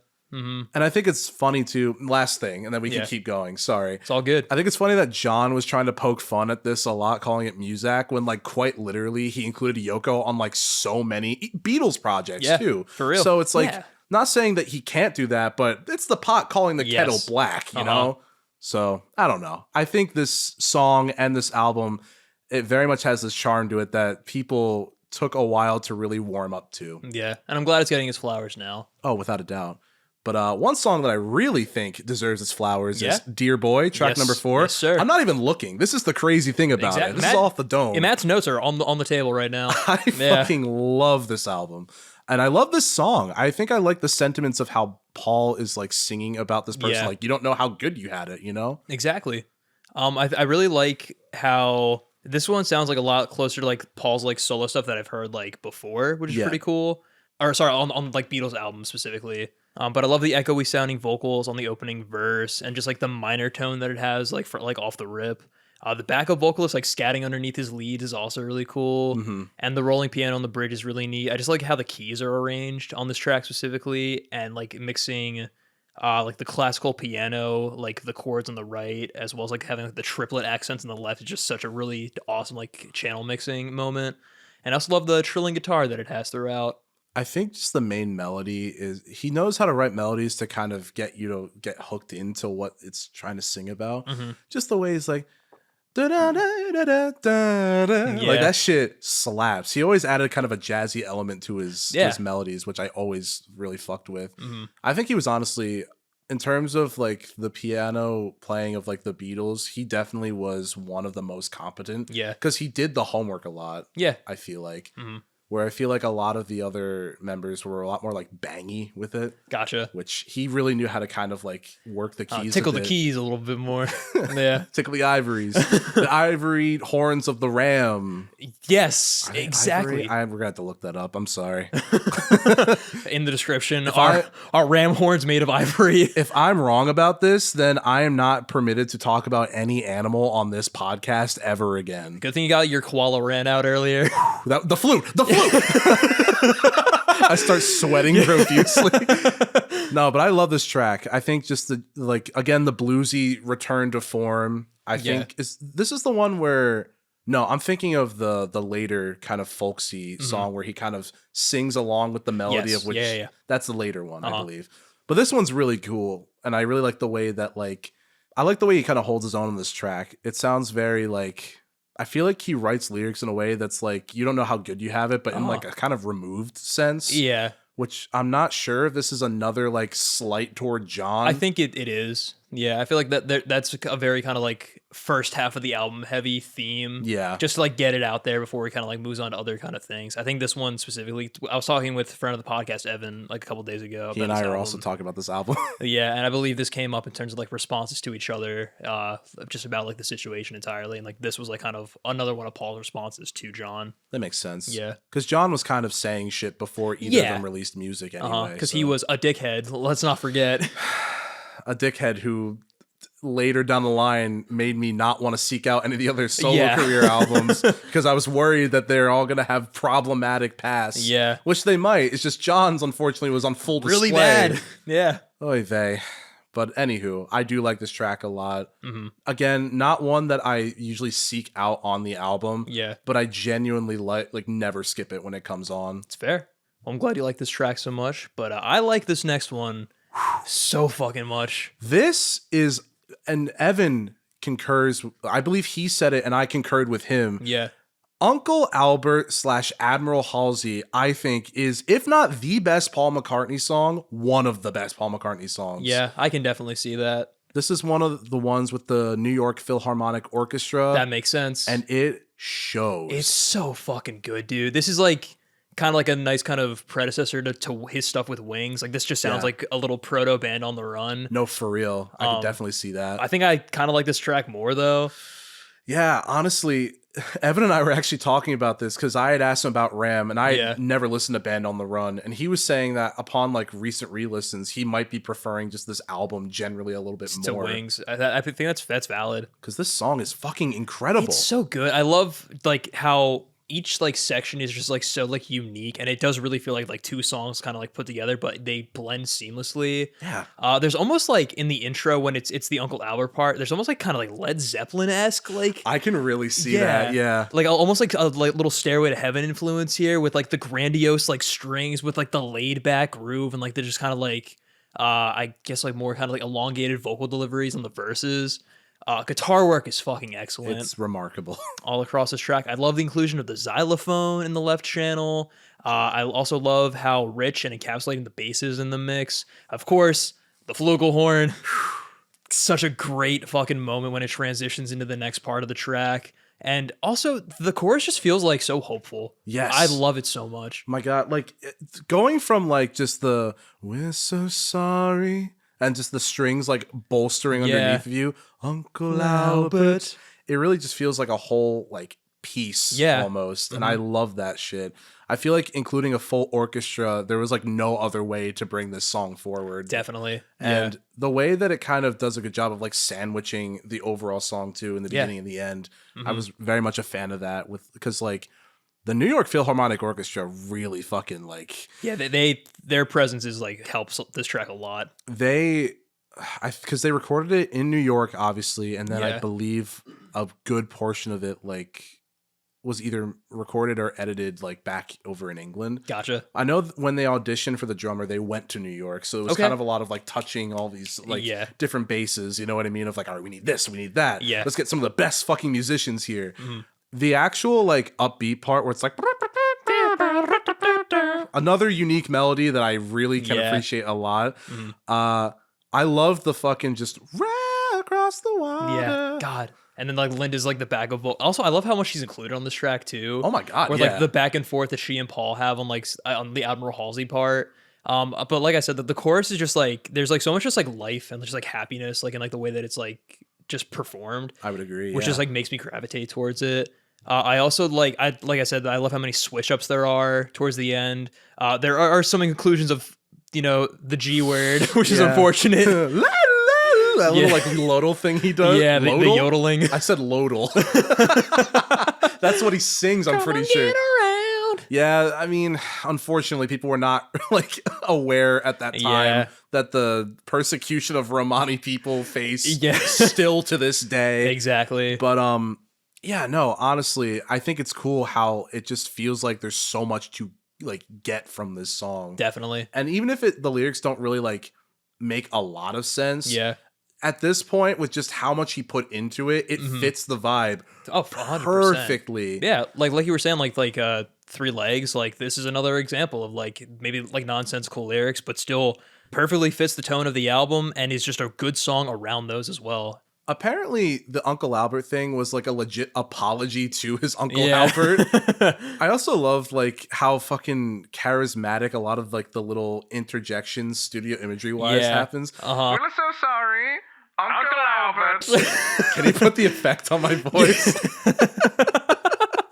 I also love when there's a part where Paul mentions like butter pie and like Linda's like butter pie. Yeah, that shit. I don't know why. Just the way that they're like just travels having across fun. the channels too. Yeah.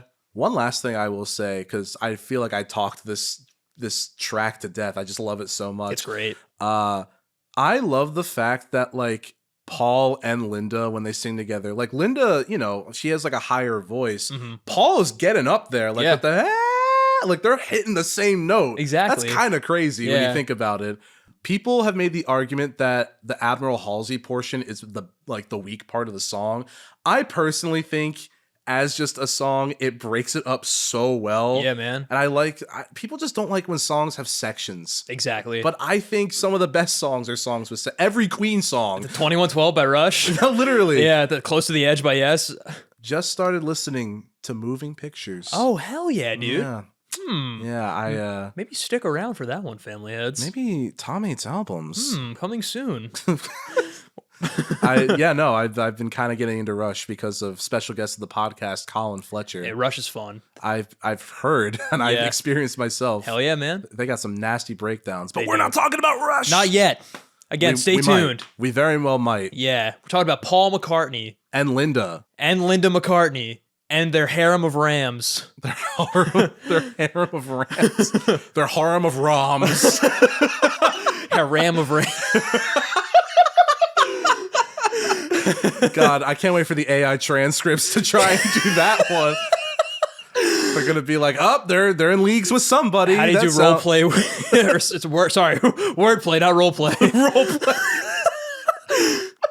Shall we ram on to this next track? Yeah, Smile Away. Sorry, you go first. I was gonna say another like very bluesy track that kind of like carries on like the raw production of Three Legs, but I'm not gonna lie to you. This one is becoming like a recent favorite of mine. This might also be another kind of like toward John, like, Smile Away or whatever. Yeah. But I just really love the gusto he brings on this song. Uh-huh. Everything about the song is just done so well between the smile away, then the and then the backing vocals that are scatting underneath to complement that. That shit fucks. The lyricism is interesting because he kind of like says this stuff like, I can smell your stinky feet from a mile away, and your breath for a mile away. So you just go smile away. Yeah. It's a really neat, like, I guess, it's cool, like wordplay. Yeah, for sure. I was gonna say lyrical device, I guess, but I really enjoy this track. It's just super upbeat and just kind of trying to like talk about maintaining your cool, even amidst the stinky feet and breath. Yes, of hippies, I think is what this track's talking about. I would imagine, and probably that culture. Yeah, I think this one, I would agree. I like this more than Three Legs when it kind of comes to like that style of music. The guitar work is excellent. I love how buzzy the bass is on this track. Just like how like fuzzy and hazy it kind of like gives like the track like a vibe. Oh yeah. I also just like love like this is where I like really notice the production on this album. Like it really kind of adds just like the whole feeling like the old ways of making music, kind of like an homage to like the 50s and the 60s, which is really cool. The rhythm of like the backup vocals, like the don't know how to do that, is super satisfying for the hook. Good. The drums also get a nice moment on the third verse where they just like let the fuck loose with the bass line. It also sounds a bit like proto glam in a way. Yeah, I can definitely see that. I also think like one, Paul's vocalizations as the song like continues, as he's like like he's like really getting into it. That shit, I don't know why it hits so hard for me. Mm-hmm. But also, if we're kind of talking about the general thing about like hippies and shit like that, I'm wondering if he was maybe making this as a response track to people who enjoyed the certain psychedelic era of the Beatles. Mm-hmm. And maybe he's trying to say, like, even though this is psychedelic, I feel like this track is in a way trying to like say that was an era of my life that I am now moving on from. But here's one last hurrah. Yeah. And take this and smile away. For all you guys. You listen to RAM on 78 point, like WRAM. Yeah, that's my spin-off Paul McCartney radio station I'm starting, guys. Your gamer tag. Yeah, my gamer tag. Oh, it's so good. That's a good bit. Oh man, I love this track though. It's become a recent favorite. It's so like lively. It's so jaunty and it's fun to bob along to. This one is up there for me. Makes you smile away with my stinky breath, with my feet and my feet. Well, let's take our feet and walk on over to the heart of the country, Matt. I think, in my opinion, the song is objectively really good. Yeah. It's not a favorite of mine, I would say. There's like a lot of stuff on here that's like really awesome as an album. Like a lot of these tracks I really fuck with. Yeah. This one, I can very much commend how it's done, especially the part when, this is what I was mentioning, where he's like vocalizing in the same like pitches as what he's soloing on the guitar. That shit is awesome. Like, I love the fact that he's just that musical where he can do that. And he's basically just showing off his chops of how good he is as a guitar player. But I don't know. I feel like as a song, I just don't like, I kind of forget about it in a weird way. I see. Whenever I listen to the album, and I don't skip it, but it's never one where I'm just like, oh, I'm so excited to listen to The Heart of the Country. You know what I mean? Mm-hmm. But it's still very good for what it is. I actually really like this track. That's cool. Because this is like, I think, one of the bigger ones from this album, if I'm not mistaken. I believe so. But I think it's just really sweet. It's like very like reminiscent of like Paul's like more like tender songs, like the Beatles discography. I love just like the folksy kind of bluesy twang the guitar has. It's like very endearing, and like the accented hits that like lead into each section is really cool too. It's just like a really kind of quaint, peaceful song, and I like the way that it bounces and just how genuine the lyrics are about just like getting away from it all. It's just to find like a more peaceful like way of life. And I also like really like his vocal performance here too. It's like almost like a very like humble, like rootsy kind of like tone that he takes to really just like emphasize like what this track's all about. So I think I just like the emotional kind of I guess construction of this track. That's what really stood out to me. No, and that makes sense because especially on this point in the album, he's kind of talking about like in many different ways, just saying to an extent, you can go screw off with your old vibes. Yeah. I got my new family vibe right here. But it's cool with this one how it's more of like an appreciation track than anything else. Yeah. Which I think, especially after like such a bombastic one like Smile Away, it's cool to see like it be taken down a bit, both like tone wise and like energy wise. Yeah, and I guess like approach as well. Definitely, because I think like I agree. There the moments where he's like more kind of just showing appreciation for like this new change in his life. On like we'll get to another one that's a favorite of mine called "Eat at Home." Oh my, that's my actual favorite. Yeah, that's my actual favorite track agree. on here. Like that's just like the perfect like encapsulation of like I think what Paul was trying to do. Like I like those moments a lot more. Shall we get to track number 8? Yeah, I don't like this one. This one on Monkberry Moon Delight, track number 8. This one, I can very much see why somebody might not like it. Yeah. I unfortunately like this track a lot. More power to you. If I am being real though, it's way too long. That's my biggest thing, man. It's so fucking. There's what is it like 5 minutes almost? Yeah. It's like 4 minutes and something seconds, but it is. You feel long. Every minute, dude. Like for 4 minutes.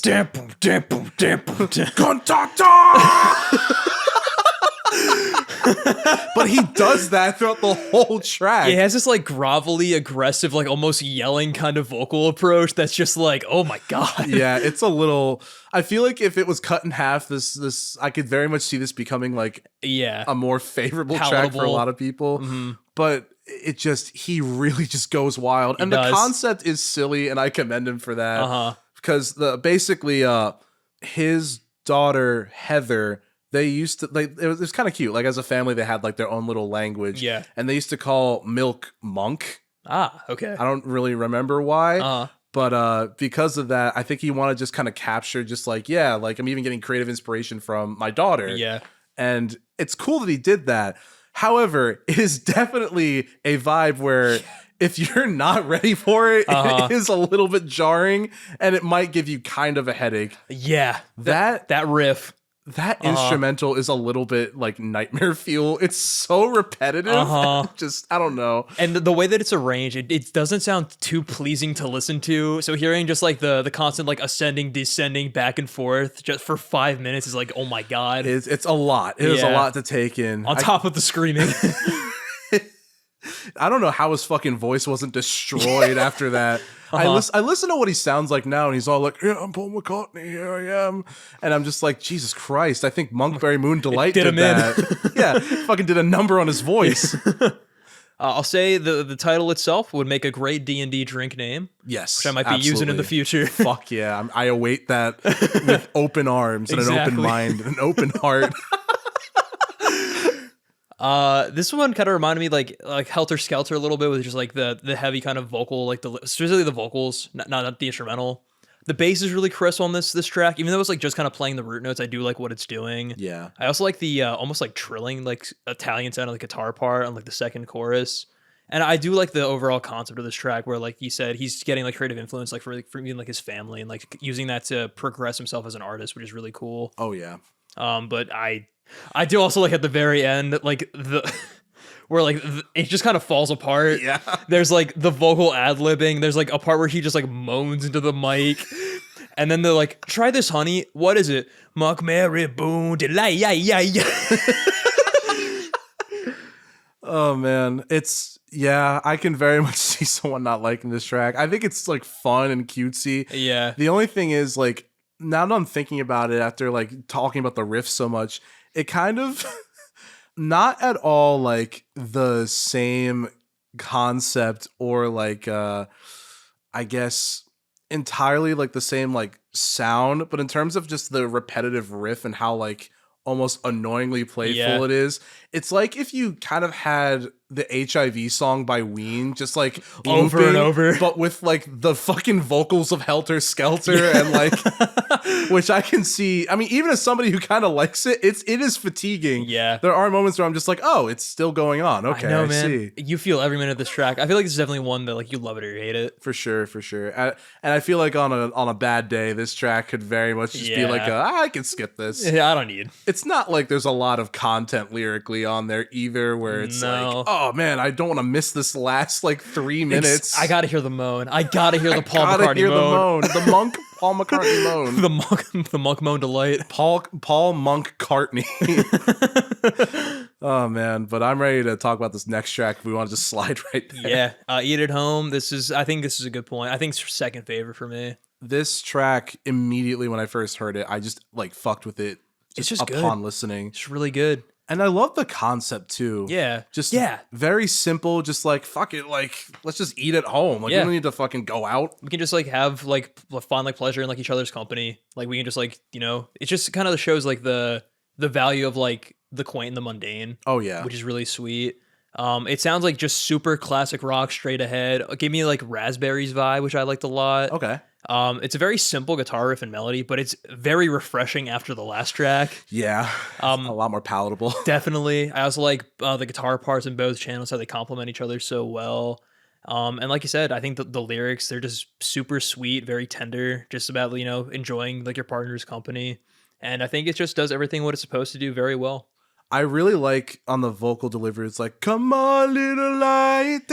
Like the little delay that happens. Mm-hmm. This is another example of like the production being so interesting, where it is very much like a straight like rock track, and like there's some aspects of it that it might be a little bit stripped back, but they utilize a lot of the like reverb and echo stuff. So I really can appreciate it for that. It's also just catchy as fuck. It is. It's a really good hook. I see why it was one of the singles, because I don't think I actually mentioned, but Uncle Albert was one of the singles. Eat at Home was one of the singles, and then the final track was one of the singles. Oh, interesting. Which did not expect that. So, yeah, same. You thought Monkberry Moon Delight, right? Obviously, I thought it'd be all three singles actually, each on an A and a B side as well. Yeah. Monkberry Moon Delight does terribly as a bad song, but great as a good song.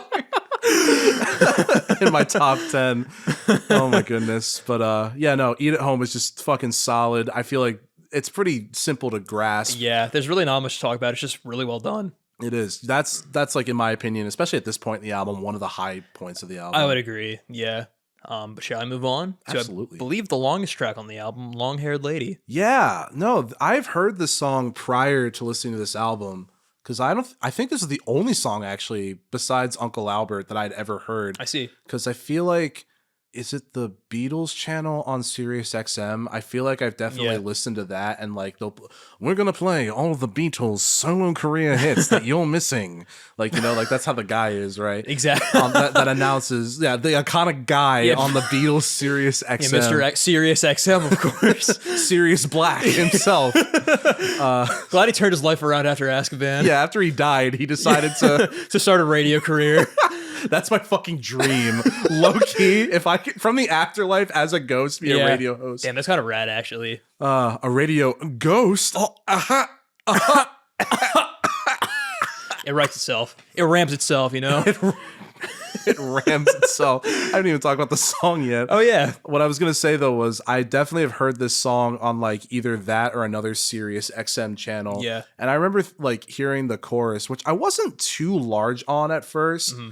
I think I very much like all the different avenues with the orchestra that it takes. Yeah.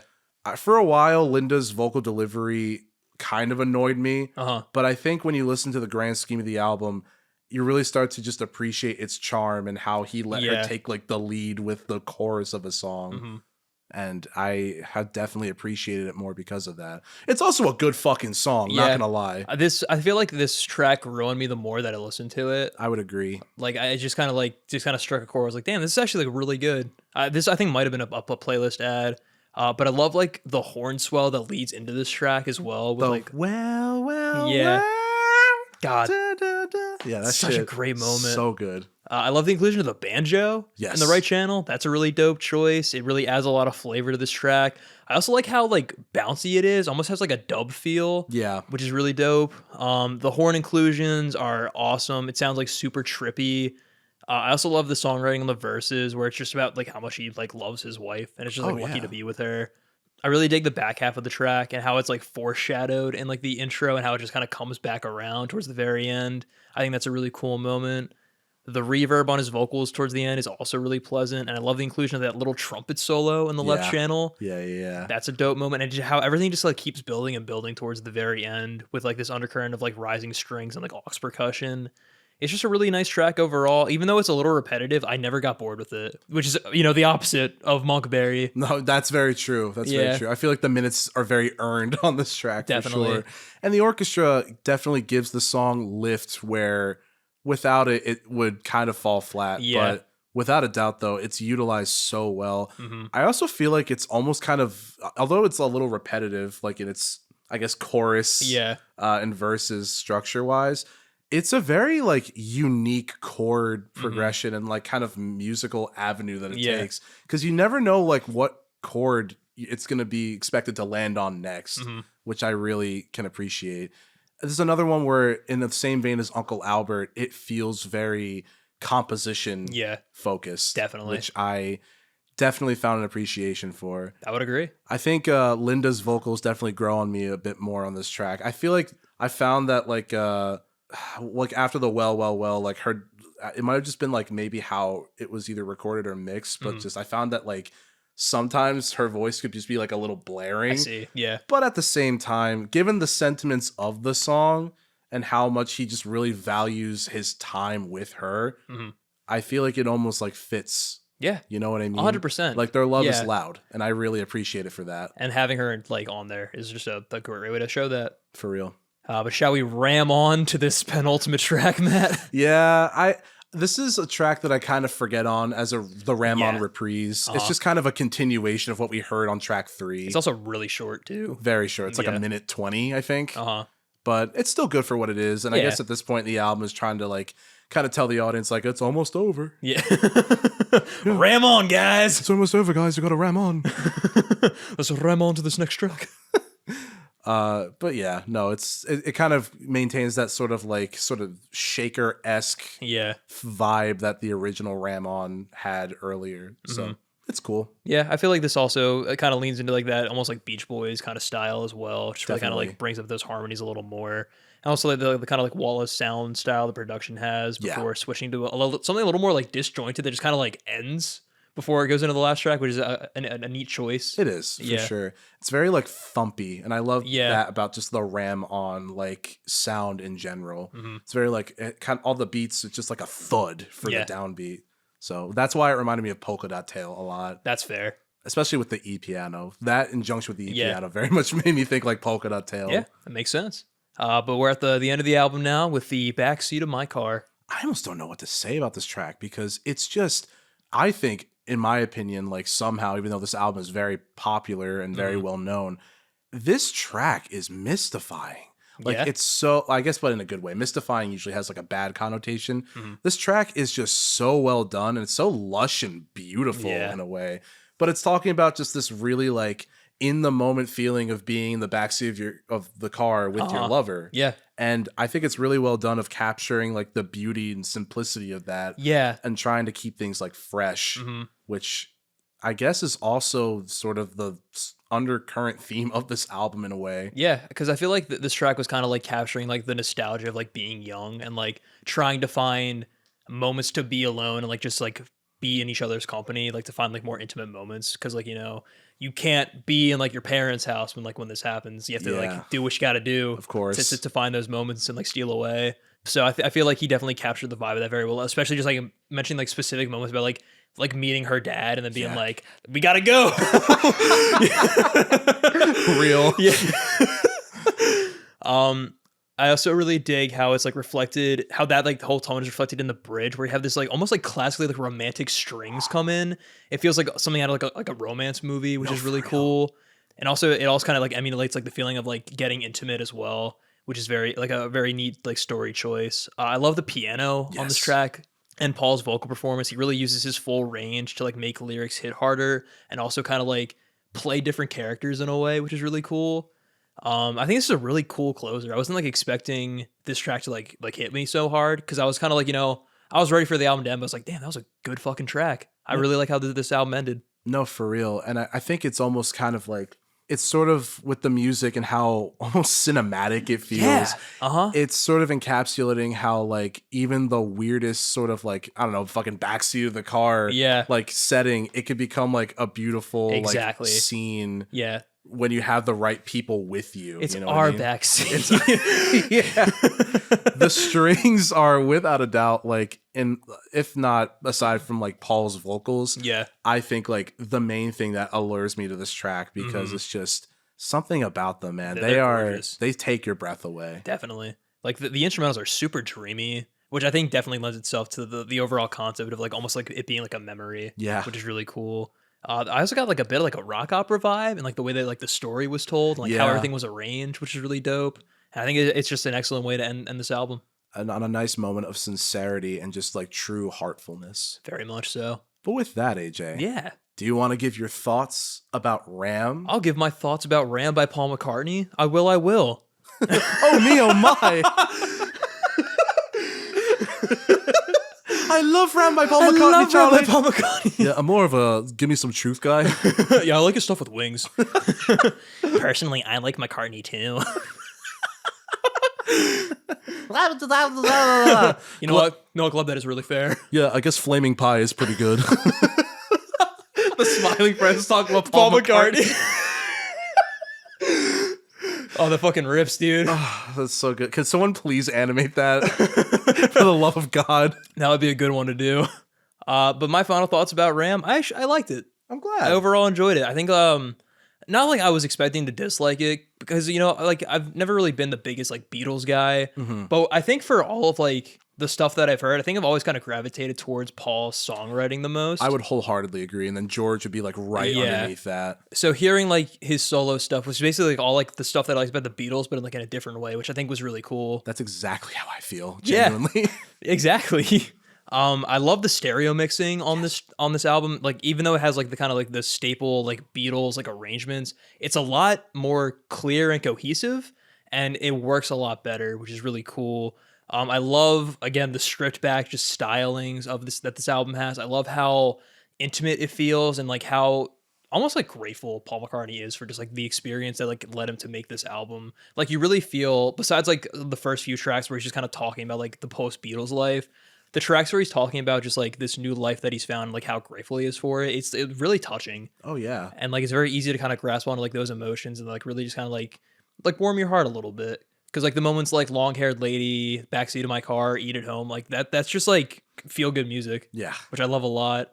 The instrumentals are really fucking good all throughout. I love how even though like there's a pretty consistent like sonic palette across this album, there's definitely a lot more variety within that to keep everything like interesting.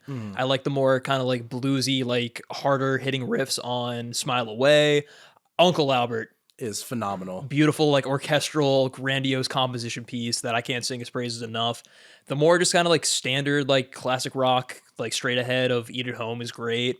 And then the like Ram On, like the more just kind of like laid back, proto like indie, like acoustic, like solo stuff is rad as hell. I do like Linda McCartney's inclusion on this album as well. Really lends itself to the overall concept, and it just makes it feel a lot more like homey and wholesome. This album is actually really surprised me. I'm very happy with like my experience with it, and a few of these tracks made it on my playlist. Fuck yeah, man. So I might have to take a deeper dive into Paul's solo stuff, because overall I think I'm splitting the difference between B and B+, and I think I'm going to give this a B+. Fuck yeah, man. I did enjoy this album quite a bit.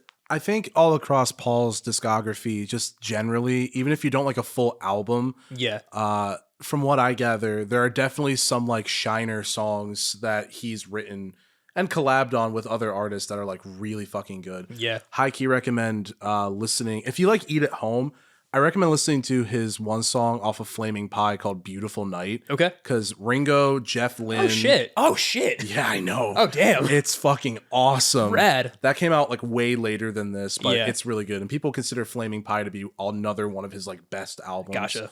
What was I gonna say? I guess my notes. Oh, yeah. Final thoughts, Matt. I loved this album straight from the rip. Unlike you, I did go into this album thinking I was going to hate it. Yeah. I was ready to kind of shit on it if I'm being real.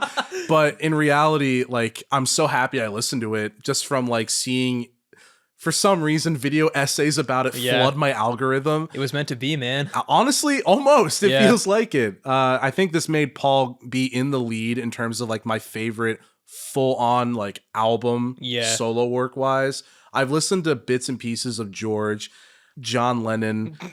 We can push him to the side. Ringo's not even in the question. Yeah, exactly. Yeah. But no, this album has a lot to offer sonically, lyrically, and just honestly, it's a mood booster. For real. Like even the stuff that's more like post Beatles reflection, it's still upbeat enough where you can not take inspiration, but like take away your own kind of like personal dissertations about each track and maybe like relate it to something else. Like he makes it broad enough, I feel, while also really just kind of cementing in place where he is at this moment in time in his career. Yeah. Which I think he did it in a beautiful fashion, especially in light of Linda's death. It almost feels like a time capsule of like some of their best work that they created together. Yeah. Before Wings, before Wonderful Christmas Time, before any of that shit. You know what I mean? Like, he always just seemed to want to embrace the whimsical side of music. And I think on this album, it just exemplifies that in spades and rows. Like he does a really good job. I would say my favorite tracks, Eat at Home, Monkberry Moon Delight. No, I'm just kidding. Eat at Home, Smile Away. Uncle Albert is definitely up there. This is not in any particular order, by the way. Honestly, Too Many People goes really hard. Dear Boy is really good. And I would say definitely The Backseat of My Car. That one really gets like, it evokes like a feeling in me without a doubt. Don't let the cover fool you guys. Even though it's orange. Even though it's fucking orange. Don't let it, the fucking nerve, like genuinely. No, but don't let it fool you like it did with me. Give this album a listen. I guarantee you there's something that will be on it that you will enjoy, family heads. I would definitely give this, I'm honestly thinking like B+ low A. Yeah, I can see that. I mean, granted, I'm attacking this more like as like a person who was really into the Beatles. Yeah. So I feel like you said, given how this is the area and sonic profile of the Beatles that like I genuinely looked for. Yeah, but like all throughout. I feel like it just delivers on everything that I would look for from Paul as a musician, which is hilarious because that's what the critics said. Like, was the worst part. That's insane to me. I know. It's fucking insane. Look up some of those reviews, man. Some of them are insane. Yeah. But no, I think this is a really well done album. I'm probably gonna give it like I'll say A- for now. Cool. Might move down a little bit depending on what other albums we like listen to this season. Yeah. But yeah, no, I love this. I love this album. It's really good. Well, good stuff. And I'm glad we had a chance to talk about 2 really good albums this week. Oh, yeah, definitely. Because we got to get ready because we're going to talk about some really bad ones soon enough. Whoa, mama. No, thank you for bringing on Kate Bush. I'm excited to explore her discography a little bit. Yeah, I hope you enjoy. I have one last thing to say about Ram. Special guest of the podcast and Tom's best friend, Evan Vandenbroel. Yes. I talked to him in length about Ram. And he said that there is an all orchestral version of this album called Thrillington that's done under like a pseudonym. Yeah. It's called Percy something, but it's Paul. He literally produced the Percy album. McCartney. Exactly, yeah. No one will ever suspect a thing. It's so clever.